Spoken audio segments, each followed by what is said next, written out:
Hey, I'd like to welcome you to another episode of Mission Matters. My name is Adam Torres, and if you'd like to apply to be a guest on the show, just head on over to missionmatters.com and click on Be Our Guest to Apply. All right, today we got a celebration going on. So we're talking about and we are discussing and celebrating the very first release of Mission Matters' first audiobook. It's a best of series, and I'm proud to bring Arnold Volker, one of our best of series authors, onto the line, and then also his son, which he writes about extensively in the book. So we got a guest appearance from Dawson Volker as well, who's a product development manager over at Next Innovation. So father and son team. First off, hey guys, I just want to say welcome to the show. Yeah, thank you very much for having us. Yeah, thank you. It's very exciting being here. Oh man, so I guess just to get us kicked off, we're gonna start this episode the way that we start them all, with what we call our Mission Matters Minute. So Arnold, Dawson, we at Mission Matters, we amplify stories for entrepreneurs, executives, and experts. That's our mission. What mission matters to you? For me, I love to create things, design things, and so really my mission is helping other people create and kind of try to get things out into the market, but especially with youth. I mean, and that was kind of what my story was about. I really thank Adam for being in that first book, and now it's in an audio. So really that's a mission of mine, is to help people create and expand their ideas. That's awesome.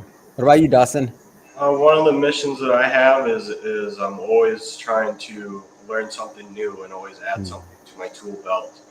There's a lot of new technology and new ways to do things nowadays, and I always like to learn about those new things or learn something new to me and learn. It's always an opportunity to learn. So yeah. That's great, and it's fun to have the father and son team on here. And for those that are, of course, if you're watching on YouTube, you can kind of see what we're looking at, obviously. But there's a lot of people that'll listen to this on the podcast too. Maybe describe a little bit, tell us a little bit about what we're looking at, especially that big old blue trailer behind you. Well, Dawson and I love to motorcycle, so I have a Harley, a bigger ultra classic, and Dawson would just love to ride. He's got a crotch rocket, and so it's like I love challenging my son. It's one thing as a parent, it's like I give him ideas, and what if we did this? So we love motorcycling, so we came up with this beautiful trailer behind us. Dawson 100% designed it, very proud of him. And it pulls behind a motorcycle or ATV. Right now we have it hooked up to an ATV side by side, but Dawson will tell you more about it, but that's something we're excited about. yeah, it's also very, very light. It's about 500 pounds, and there really isn't any of them on the market that are that light and being fixed, where this one's not collapsible or anything. It's actually a fixed top, and it can be pulled by a motorcycle, which there really isn't any on the market right now. And so it's cool to invent something that's really new to the market. And it also has a lot of capabilities with just the designing of it. It was cool to work with a laser pipe cutter to design, so all the frame and everything actually stabs inside of the lower frame, so you don't use any jigs or anything. It's all just clamped down and then weld together. So it's really, really cool, and one person can assemble the whole thing. And there was a lot of just challenges of, okay, well, weight and other things when you're trying to deal with towing with a motorcycle. So, and it's big too. Like I saw that picture of you guys and Roland Williams. So it says Roland's a big guy. Like, and I saw him standing next to it. I'm like, that thing's big too. Like, so it fits a big, big people, right? It's big. Yeah. Sleeping area is 6'6", and then there's a full twin size mattress on the inside. So yeah, you can fit one person very comfortably inside. And there's also a 32-inch flat screen TV in there as well. So you can watch movies, and there's full solar, so you have power for all your electronics. So. Man, that's like a mini man cave is what it is. For real. And there's a full kitchen in the back as well, and all the panels are all custom aluminum panels, and the doors and everything. I designed them, made them so that they'd all work together and seal and still be waterproof. So it's a really, really nice machine. It can really also add to your camping experience, Yeah. So Dawson, I have to tell you, every time I talk to your dad, like normally he's in the office, we're having a conversation, something else. Sometimes he'll pop in or otherwise, or you'll be like, "Oh, here, talking to you on the side," and I'm like, "So you keep Dawson in the shop all day? He's the one working. You're in the office. I see how this works. How's it like working with your dad? This is my first father-son interview, so I'm excited. How's it like working with your dad?" Well, to be honest, it's one of the greatest things, and Yeah. it can be frustrating at times because you're working with your family all the time. But it's really, really nice to have a relationship with my dad, and then also be able to work with him, because it's really nice to just have somebody that knows what your capabilities are, and what you can and can't do, and we have a really tight relationship. It's definitely added to our relationship because we've been together for so long, and we've been working together for so many different things, and it's really nice to have somebody that you can bounce ideas off of, and be able to ask pretty much whatever you want, when you're working on stuff. So it's really nice to have that level of relationship with someone, rather than it just being your boss. It's really cool to work here and actually have that. So It's awesome. Yeah, I remember like when I was growing up. So I grew up in kind of the shop environment as well. So my dad owned an auto body shop. I'm from Michigan, from Detroit originally, and I grew up in that environment, working in the garage with him. And otherwise, obviously, it didn't quite work out the same way it did with you. Maybe we didn't work the same ways, or whatever that means. I could be. I'm a Taurus. It's probably more me than him, honestly. But but I love to see it. Like when I see this father-son duo. Arnold, so I want to spend a little bit of the time on the book today. So in the book, you share, and I know it's been a while since you've been on the show, so we got a bunch of new listeners. So I want to go into the story a little bit. In the book and in the story, you share a lot about Dawson and about some of his early on inventions and things that he created that that ended up being pretty pivotal to the business overall. Maybe lay some of the groundwork and kind of let the readers and the listeners know a little bit more about what you wrote about. Okay.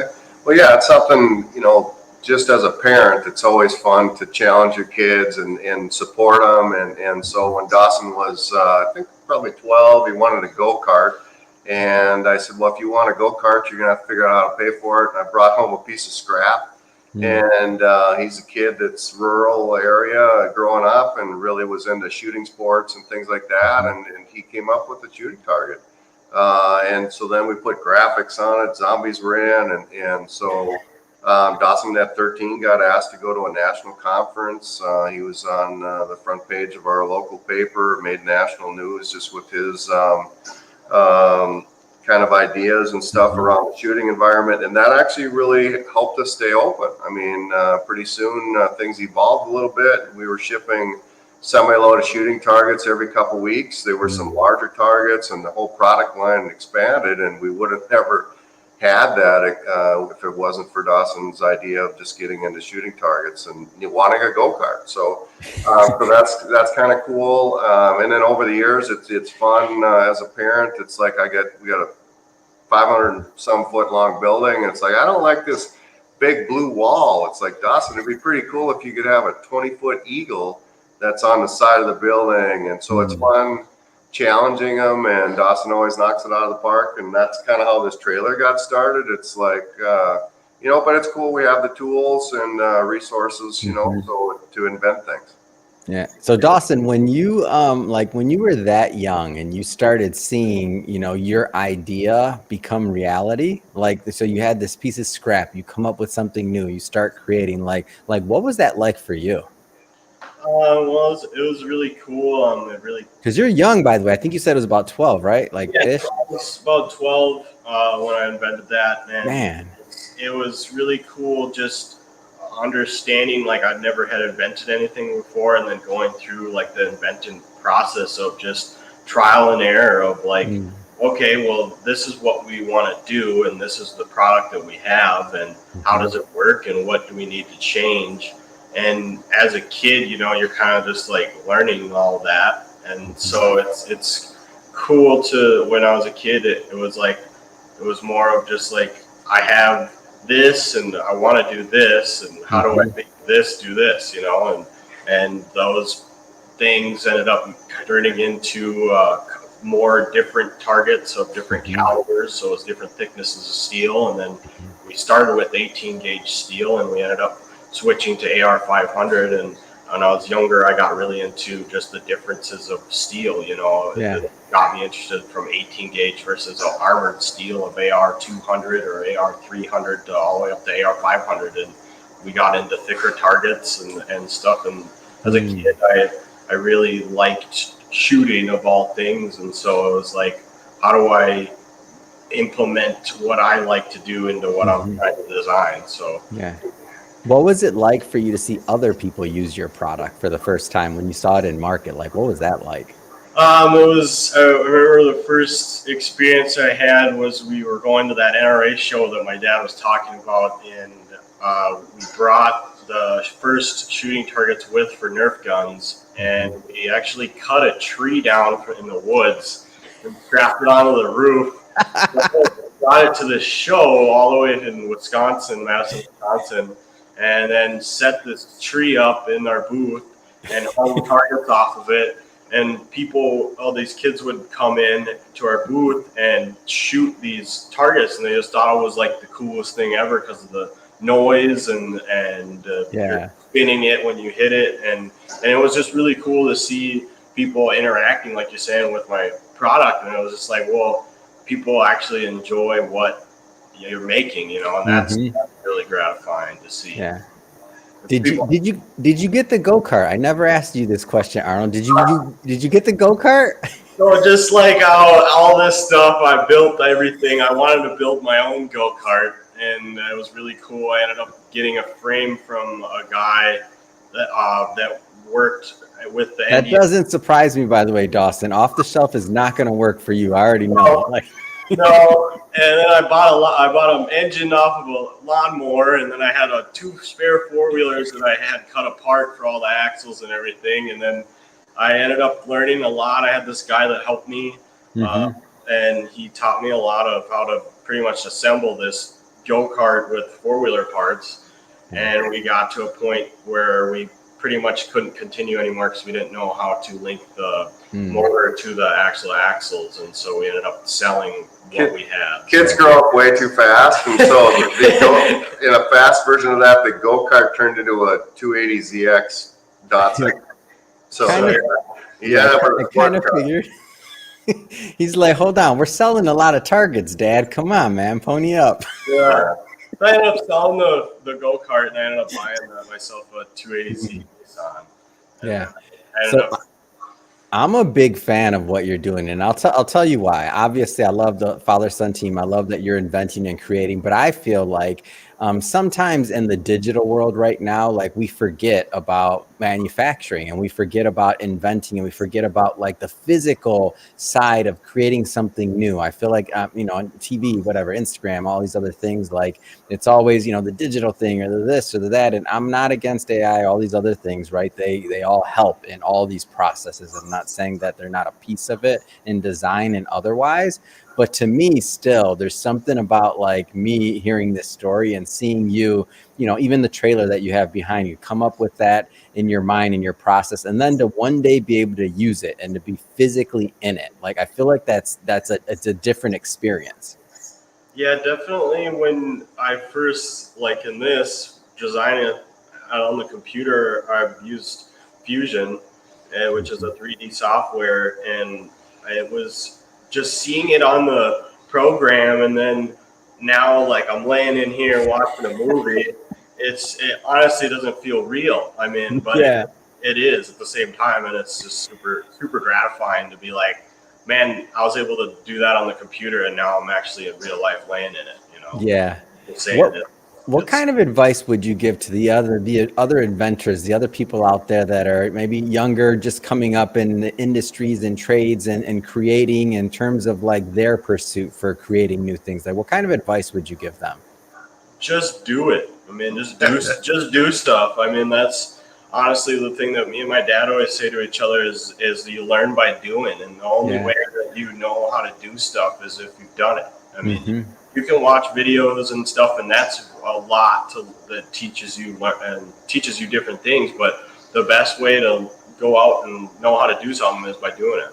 Yeah, you created recently something for a church. Like, talk to me a little bit about that. Like, that was awesome. Your dad texted me the pictures. They're amazing. Yeah. So speaking of just doing it, so now we got, spreading some Jesus too with just doing it. Now we got a new tub. No, it's not called a tub. I don't know what it's called. You tell me. Yeah. But, I said a tub. I'm gonna be like, I'm gonna pray on that one this weekend. Yeah, no kidding. But it was a baptismal display for the Red Lake Catholic That sounds Church. much better than what I said. The baptismal display. Yes, tell me more about that. So they wanted a custom baptismal display that they wanted to actually be shaped like Upper and Lower Red Lake, which is a prominent lake here in Minnesota. And they asked me to design everything, and they had a picture of one from a different place, and they said, well, this is what we kind of want it to look like, but figure out how we're going to do this and let us know what we need to do. And so I figured out the plans online and designed it to fit these plastic inserts that another company was making, and then they would insert into my 1/4-inch aluminum baptismal display that was 2 levels, and the water would actually flow from the upper to the lower basin just like it would in real life in the actual lake. And so there was a lot of figuring and stuff, and plus I've never actually made anything waterproof with aluminum, so because I had to make a basin out of aluminum, and so there was a lot of you got a lot of pressure on the line on this one. Yeah, and then there was a religious holiday, so it had to be done by then. It had to be And I had to make it in 3 days. Yeah, and there was a lot of I feel like there's something biblical about that. I don't know why.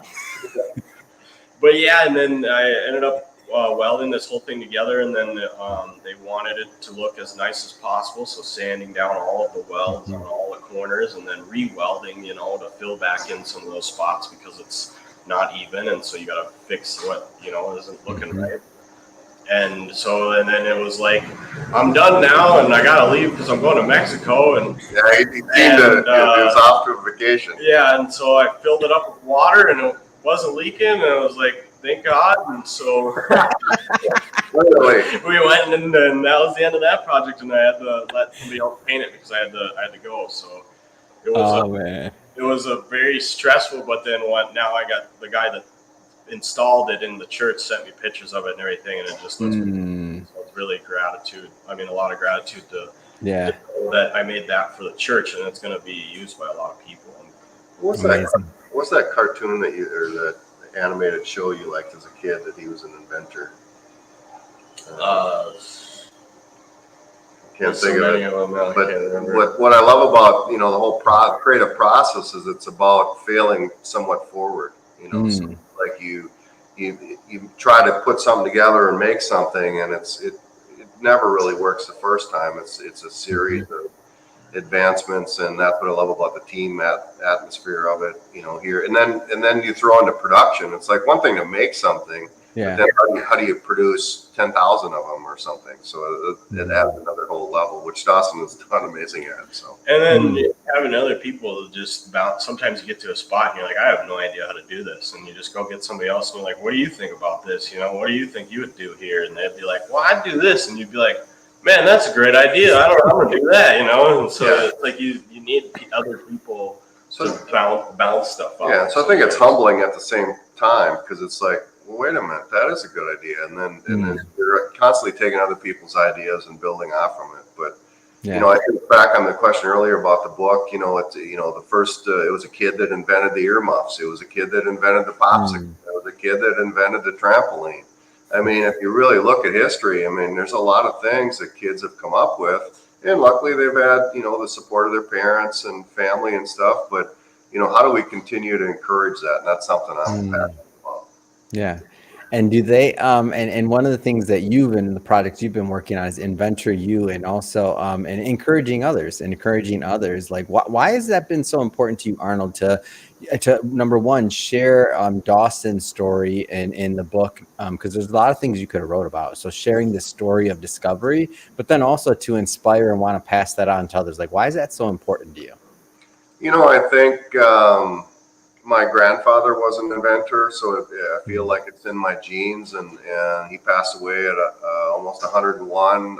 He invented the first potato planter, and it's kind of honoring my history, and I just feel I was named after him. So I think deep down, it's like I really want to continue to pass that on as far as creating and inventing, and Dawson's definitely excelled with that. It's something he's interested in and loves, just as a little kid, taking things apart. So I think just part of my history and honoring the people that were before me. What's that like, Dawson, coming from that lineage of inventors, man? It's definitely something that you have to look back on and be like, well, I gotta do good, I have a great, but then it's also just super cool to know that I have that in my family. Well, I have to say, this has been fun having you both on the show, fun catching up, talking about the books, finally getting to, get Dawson on camera too. I've been looking forward to this. What's next? I mean, what's next for you both, whether it's projects or otherwise? Like, what's on the docket next? Right now, I mean, there's always working on cool stuff for myself. Besides you going back to the office, Arnold, and leaving Dawson in the shop to work, what's next? There you go. No.